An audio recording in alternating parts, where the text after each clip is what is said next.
اللہ رب العزت شہنشاہ ہے، وہ ہمارا خالق ہے، ہماری ساری ضرورتیں پوری کرنے والا ہے۔ اللہ کی عظمت، اللہ کا وقار جتنا انسان کے دل میں زیادہ ہو، اسی قدر انسان زیادہ حیادار ہوتا ہے، اور جس قدر اللہ رب العزت کی عظمت اور وقار بندے کے دل سے نکلتا جاتا ہے، شرم و حیا ختم ہوتی چلی جاتی ہے۔ میں نے کل شرم و حیا کے حوالے سے چند گزارشات آپ کے سامنے رکھی تھیں۔ کسی بھی چیز کی زیادتی جو ہے وہ محل نظر ہوتی ہے، لیکن حیا ایک ایسی چیز ہے، رسول اللہ صلی اللہ علیہ وسلم نے فرمایا ہے الحیاء لا یاتی الا بخیر، حیا جتنی زیادہ ہو وہ خیر ہی لاتی ہے۔ ایک آدمی اپنے ساتھی کو تنبیہ کر رہا تھا، اسے ڈانٹ رہا تھا کہ تم اتنے حیادار کیوں بنتے ہو؟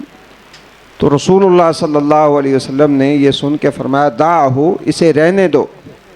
فإن الحیاء لا یاتی الا بخیر، شرم و حیا جتنی زیادہ ہو وہ بندہ کچھ کھوتا نہیں ہے، اس کا کچھ نقصان نہیں ہوتا، اللہ تعالیٰ اسے بھلائی ہی عطا کرتا ہے۔ اور خود پیارے حبیب محمد رسول اللہ صلی اللہ علیہ وسلم کے بارے میں آتا ہے کہ اشد حیاء من العذراء،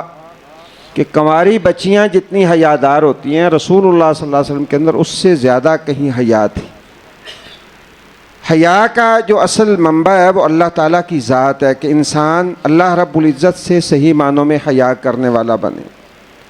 اور اللہ کی حیا انسان میں تب آتی ہے جب انسان اللہ کی قدر کو پہچانتا ہو، اللہ کی عظمت اور شان اس کے دل و دماغ میں ہو کہ میرا خالق ہے، میرا رازق ہے، وہ ساری کائنات کا شہنشاہ ہے، اور وہ مجھے دیکھ رہا ہے، میری نگرانی کر رہا ہے۔ یہ احساس اور شعور اگر ہر وقت دل و دماغ میں ہو تو پھر انسان کبھی بے حیائی کا تصور بھی نہیں کر سکتا، اور صرف یہ ظاہری چیزوں میں نہیں بلکہ پھر انسان حقیقی معنوں میں شرم و حیا والا بن جاتا ہے۔ رسول اللہ صلی اللہ علیہ وسلم کی حدیث ہے، آپ صلی اللہ علیہ وسلم نے فرمایا استحیوا من اللہ حق الحیا، استحیوا من اللہ، اے میرے صحابہ اللہ سے صحیح معنوں میں حیا کیا کرو۔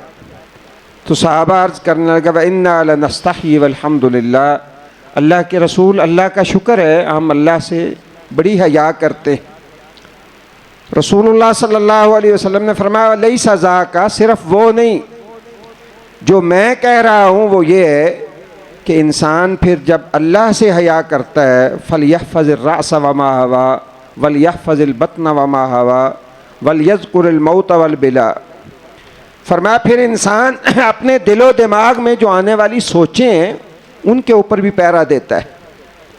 اس کے دماغ میں بھی کوئی ایسی سوچ آئے جو اللہ کی عظمت کے منافی ہو، وہ اس کو بھی جھٹک دیتا ہے، اپنی سوچ کو بھی پاکیزہ کر لیتا ہے۔ وَلْيَحْفَظِ الْبَطْنَ وَمَا هَوَى، فرمایا پیٹ اور پیٹ کے اندر جو چیزیں ہیں، دل ہے، انسان کا پیٹ جس میں انسان کھاتا ہے، ہر چیز کی انسان نگرانی کرتا ہے اور ہر چیز کا دھیان رکھتا ہے کہ کہیں کوئی ایسی چیز میرے پیٹ میں داخل نہ ہو، میرے معدے میں نہ جائے جو حرام کی ہو، میرا اللہ ناراض ہو۔ اور فرمایا وَلْيَذْكُرِ الْمَوْتَ وَالْبِلَا، جب بندہ حیادار ہوتا ہے نا، اللہ سے صحیح معنوں میں حیا کرتا ہے، تو پھر اس کی موت ہر وقت اس کی آنکھوں کے سامنے رہتی ہے، موت اور اس کی سختیاں۔ انسان پھر اپنی حقیقت کو سمجھتا ہے کہ آج میں بے حیائی کا ارتکاب کر کے کیا حاصل کر لوں گا، وقتی طور پہ کوئی میری تعریف ہو جائے گی، وقتی طور پہ مجھے کوئی مفادات مل جائیں گے، لیکن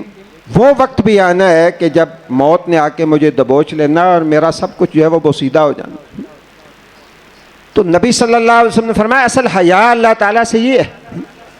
کہ انسان صحیح معنوں میں اپنے اوپر پہرا دے اور اپنی جو ہے وہ اپنے اوپر پورا کنٹرول کرنے کی کوشش کرے، اپنی خواہشات کو جو ہے وہ لگام ڈالے۔ اہل علم نے اللہ تعالیٰ کے ادب میں تین چیزیں جو ہے وہ شامل کی ہیں کہ تین چیزیں اگر انسان کے اندر ہوں تو صحیح معنوں میں اللہ کا ادب اور اللہ کی عظمت اور وقار بندے کے دل میں ہوتا ہے۔ ایک انسان جب کوئی عبادت کرے، جب کوئی عمل کرے تو وہ دیکھے کہ اس کے ساتھ میرا اور میرے مالک کا تعلق مضبوط ہو رہا ہے یا کمزور ہو رہا ہے. عبادت کرتے ہوئے بھی اس میں اتنا خلوص ہو، اس میں اتنا جو ہے وہ اخلاص ہو کہ انسان جو ہے اپنے اللہ کو راضی کر لے. اور دوسرا یہ کہ انسان پہ جب کوئی مشکل آئے، جب کوئی پریشانی آئے، تو وہ دیکھے کہ میری سب سے پہلے سوچ کس طرف جاتی ہے. یہ بھی حیا کے منافی ہے کہ انسان پہ مصیبت آئے، پریشانی آئے اور انسان اللہ کا دروازہ چھوڑ کے کسی اور دروازے کا سوچے بھی. یہ بھی اللہ تعالیٰ کے حیا کے منافی بات ہے. اور تیسری بات یہ ہے کہ انسان جن چیزوں کو اللہ ناپسند کرتا ہے، اللہ جن چیزوں سے ناراض ہوتا ہے، انسان ان سے دور بھاگنے کی کوشش کرے اور اپنے اعمال میں یہ چیز دیکھے کہ میرا رب اس چیز سے ناراض تو نہیں ہو رہا. جتنا اللہ کو جس چیز سے نفرت ہے، اللہ تعالیٰ جتنا جس چیز کو ناپسند کرتا ہے، بندہ جو ہے وہ اس سے اتنا ہی دور بھاگنے کی کوشش کرے. یہ تین باتیں اللہ کے ادب اور اللہ کے حیا جو ہے اس کا تقاضا کرتی. اور یہ بے حیائی جو ہے یہ اتنا بڑا جرم ہے کہ رسول اللہ صلی اللہ علیہ وسلم کو اللہ تعالیٰ نے رحمت للعالمین بنا کے بھیجا. بڑے بڑے مجرم لوگ رسول اللہ صلی اللہ علیہ وسلم کے پاس آئے، آپ نے ان کے لیے دعائیں کیں، آپ صلی اللہ علیہ وسلم ان کے لیے استغفار کیا. لیکن بے حیائی کو دیکھ کے اللہ کے رسول اس قدر شدید ناراض ہوئے کہ اصرار کے باوجود اللہ کے رسول صلی اللہ علیہ وسلم نے ان بے حیائی کرنے والوں کے لیے دعا نہیں کی. صحابی رسول کہتے ہیں ہم اللہ کے رسول صلی اللہ علیہ وسلم کے ساتھ تھے. مدینہ میں کچھ لڑکے جو ہے انہوں نے اپنی چادریں نیچے والی اتاری ہوئی تھیں اور اس کے وہ گول گول بنا کے جو ہے جیسے لڑکے کھیلتے ہیں تو وہ ایک دوسرے کو مار رہے تھے اور اس طرح جو ہے وہ کھیل رہے تھے. رسول اللہ صلی اللہ علیہ وسلم بڑی شدید ناراضگی کے ساتھ جو ہے وہ آگے بڑھ گئے اور آپ صلی اللہ علیہ وسلم فرما رہے تھے لا من اللہ استحیوا ولا من رسولہ استتروا. نہ انہیں اللہ سے حیا آئی، نہ انہیں اللہ کے رسول کی شرم اور حیا آئی کہ ہم جو ہے وہ پردہ کر لیں. کسی نے کہہ دیا اللہ کے رسول یہ درویش ہے، کسی سیون ہے، یہ اللہ والے جیسے ہمارے ہاں لفظ بول دیتے ہیں. تو رسول اللہ صلی اللہ علیہ وسلم نے بڑی سخت ناراضگی کا اظہار فرمایا یہ جو ہے وہ راہب ہے، یہ کوئی جو ہے وہ کھیل ہے یا یہ جو ہے وہ کوئی ایسا عمل ہے کہ جس سے جو ہے اللہ ناراض ہوتا ہے، راضی ہوتا ہے. انہیں تو نہ اللہ سے حیا ہے نہ اللہ کے رسول صلی اللہ علیہ وسلم سے. ان میں سیدہ ام ایمن کا بیٹا ایمن بھی تھا. تو جب اللہ کے رسول گھر تشریف لائے تو وہ کہنے لگی اللہ کے رسول آپ ان کے لیے استغفار کر دیں کہ اللہ تعالیٰ انہیں معاف کرے، انہوں نے غلطی کیا. اچھا پھر جب رسول اللہ صلی اللہ علیہ وسلم کو انہوں نے دیکھا تو پھر بھاگ گیا اور جو ہے وہ اپنی چادریں باندھ دی. لیکن حدیث کے الفاظ فَبِلَا مَسْتَغْفَرَ لَهُمْ،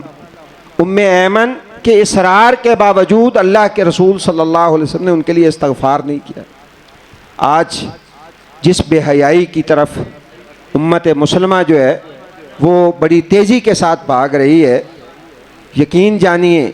کہ اللہ کے رسول صلی اللہ علیہ وسلم نے فرمایا تھا کہ اے میری امت کے لوگوں مجھے روز قیامت شرمندہ نہ کرنا.